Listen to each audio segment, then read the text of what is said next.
Assalamualaikum warahmatullahi wabarakatuh. Sahabat beriman, mudah-mudahan Anda masih selalu setia bersama kami di channel yang selalu menghadirkan kisah-kisah inspiratif. Pada kesempatan kali ini, kami sudah menyiapkan satu kisah berhikmah untuk menambah iman kita. Sebelum itu, mari support channel ini dengan cara like dan subscribe. Klik lonceng juga biar kamu nanti mendapatkan konten bermanfaat lainnya. Suatu ketika Abu Jahal yang merupakan tetangga dekat Abu Nawas sedang mempersiapkan pesta besar di rumahnya. Hampir semua kerabat dan tetangga terdekat diundang, kecuali Abu Nawas. Meski demikian, Abu Nawas tidak menaruh rasa benci kepada Abu Jahal sebab ia tahu persis wataknya. Mengenai pesta yang akan Abu Jahal adakan tanpa mengundang Abu Nawas sebenarnya hanya bertujuan ingin membalas dendam. Pasalnya selama ini, usaha Abu Jahal untuk mengerjai Abu Nawas selalu gagal dan menurutnya kali ini dengan rencana membuat pesta besar di rumah bisa dengan puas meledek Abu Nawas. Pesta yang akan diselenggarakannya terbilang tidak main-main. Abu Jahal bahkan mengundang koki ternama dari negeri seberang. Ia rela membayar upah cukup mahal supaya bersedia memasak di rumahnya. Tentu saja, karena yang memasak adalah koki ternama, cita rasa masakan yang dibuatnya pastilah lezat dan menggugah selera. Saat si koki mulai memasak untuk jamuan pesta, aromanya menyebar kemana-mana, siapa saja yang menghirupnya pasti langsung tergoda. Kebetulan aroma masakan tersebut menyebar sampai rumah Abu Nawas. Kala itu Abu Nawas yang sedang duduk di depan rumah tanpa sengaja mencium aroma masakan yang begitu lezat. Betapa nikmatnya aroma masakan ini, apalagi kalau sampai memakannya, gumam Abu Nawas. Ia pun penasaran dari mana asal aroma masakan itu. Abu Nawas lalu berjalan menelusuri, mencari asal bau masakan yang lezat tersebut, dan ternyata berasal dari rumah Abu Jahal yang sedang mempersiapkan pesta. Melihat kehadiran Abu Nawas di rumahnya, terbesit di benak Abu Jahal untuk meledeknya. Tapi nyatanya itu tidak jadi dilakukan sebab Abu Jahal mendapat ide yang lebih konyol. "Abu Nawas, ngapain kamu di situ?" teriak Abu Jahal. Abu Nawas yang sedang asyik menghirup aroma masakan langsung kaget mendengar teriakan Abu Jahal. "Tidak ngapa-ngapain Abu Jahal," sahutnya. "Kamu jangan bohong Abu Nawas, kurang ajar. Kamu pasti sedang mencuri bau masakanku," timpal Abu Jahal. Namun, Abu Nawas tidak menghiraukan Abu Jahal, ia memilih balik ke rumah, tapi ketika baru saja melangkah, Abu Jahal langsung menghalanginya. "Tunggu, kamu tidak boleh pergi senaknya, kamu harus membayar bau masakan yang kamu curi," bentak Abu Jahal. Perkataan Abu Jahal ini sempat membuat Abu Nawas heran dan terkejut. "Apa bayar? Hanya mencium bau masakan disuruh bayar?" tanya Abu Nawas tidak percaya. "Benar, karena masakanku ini dibuat oleh koki profesional dengan bayaran mahal," jawab Abu Jahal sombong. Dikarenakan tidak ada yang mau mengalah. Pertengkaran kedua orang ini mengundang perhatian warga setempat. Para warga pun langsung mengerumuni mereka berdua dengan tujuan melerai. "Sudah, begini saja, daripada kalian ribut di sini, lebih baik masalah ini kalian bawa ke pengadilan. Biar Tuan Hakim yang menentukan siapa yang benar dan siapa yang salah," saran dari salah seorang warga. "Baik, saya tidak takut. Ayo kita ke rumah Tuan Hakim," tantang Abu Jahal, maka keduanya pun diantar warga pergi menuju rumah Tuan Hakim.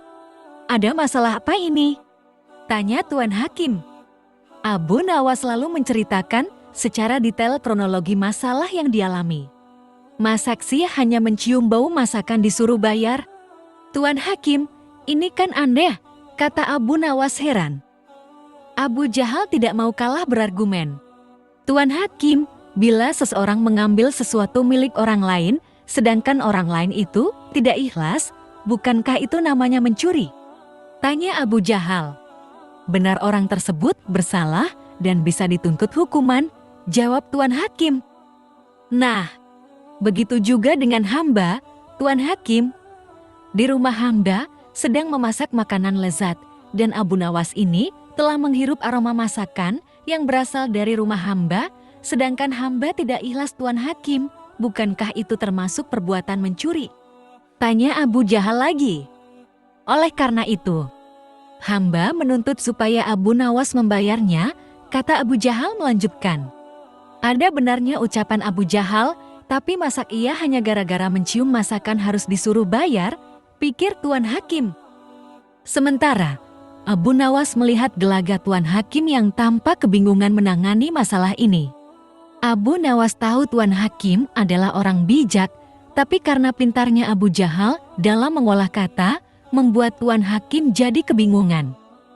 Begini saja Tuan Hakim, hamba mengaku telah bersalah dan hamba bersedia membayar, ujar Abu Nawas. Tapi Abu Nawas, apa kamu yakin? Tanya Tuan Hakim, merasa tidak tega. Iya Tuan Hakim, hamba tidak keberatan, jawab Abu Nawas. Baiklah, Abu Jahal, berapa Abu Nawas harus membayarmu?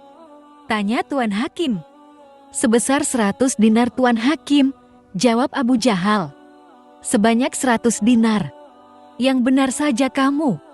Tanya Tuan Hakim terkejut. Hamba serius Tuan Hakim. Masakan yang baunya dicium Abu Nawas itu hidangan mahal, belum lagi koki yang masak sengaja didatangkan dari negeri seberang, bayarannya sangat mahal, jadi wajar kalau hamba menuntut ganti rugi 100 dinar, balas Abu Jahal. Bagaimana Abu Nawas? Apakah kamu bersedia? Tanya Tuan Hakim kepada Abu Nawas. Dengan tersenyum Abu Nawas menjawab, hamba bersedia Tuan Hakim, tapi hamba minta izin mau pulang ke rumah untuk mengambil uang 100 dinar, pinta Abu Nawas. Abu Nawas lalu dipersilakan pulang untuk mengambil uangnya. Kenako Abu Nawas, kali ini aku berhasil mengerjaimu dan aku juga mendapatkan uang 100 dinar, kata Abu Jahal dalam hati penuh kegirangan. Tidak berapa lama, kemudian Abu Nawas kembali dengan membawa uang 100 dinar. Tuan Hakim, kantong yang hamba bawa ini isinya koin emas berisi 100 dinar. Tapi sebelumnya hamba ingin memperlihatkannya kepada Tuan Hakim supaya benar-benar percaya kalau uang di dalam kantong ini berjumlah 100 dinar, tutur Abu Nawas. Abu Nawas lalu memberikan kantongnya kepada Tuan Hakim dan disuruh menghitung jumlahnya. Setelah selesai menghitung, Tuan Hakim pun mengembalikannya kepada Abu Nawas. Benar Abu Nawas, uangnya berjumlah 100 dinar, ucap Tuan Hakim. Kemudian, Abu Nawas menggoyang-goyangkan kantong tersebut hingga terdengar suara gemerincing kepingan uang yang berasal dari kantong miliknya.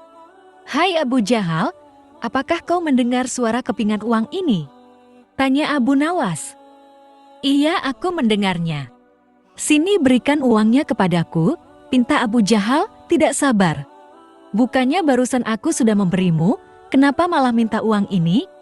Ujar Abu Nawas. Mana? Sepeser pun aku belum menerimanya, protes Abu Jahal. Agar keributan tidak terjadi lagi, Tuan Hakim lalu menengahi, maksudnya bagaimana Abu Nawas? Aku perlu mengerti, tanya Tuan Hakim. Begini Tuan Hakim, yang hamba curikan bau masakan, bukan masakannya, jadi hamba membayarnya pakai suara duitnya saja, bukan duitnya, kata Abu Nawas menjelaskan. Mendengar itu, Tuan Hakim pun manggut-manggut membenarkan ucapan Abu Nawas. Bagaimana Abu Jahal? Apakah kamu keberatan? Tanya Tuan Hakim. Abu Jahal hanya terdiam.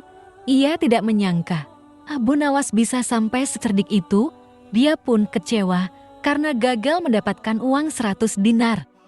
Baiklah, aku rasa kasus ini sudah selesai dan ditutup, pungkas Tuan Hakim. Walau alam bisyawab. Masya Allah. Sebuah kisah yang mudah-mudahan bisa menjadi ibrah untuk kita. Jangan lupa berikan komentar Anda dan subscribe channel ini agar nanti bisa mendapatkan kisah-kisah menarik lainnya. Sampai jumpa. Wassalamualaikum warahmatullahi wabarakatuh.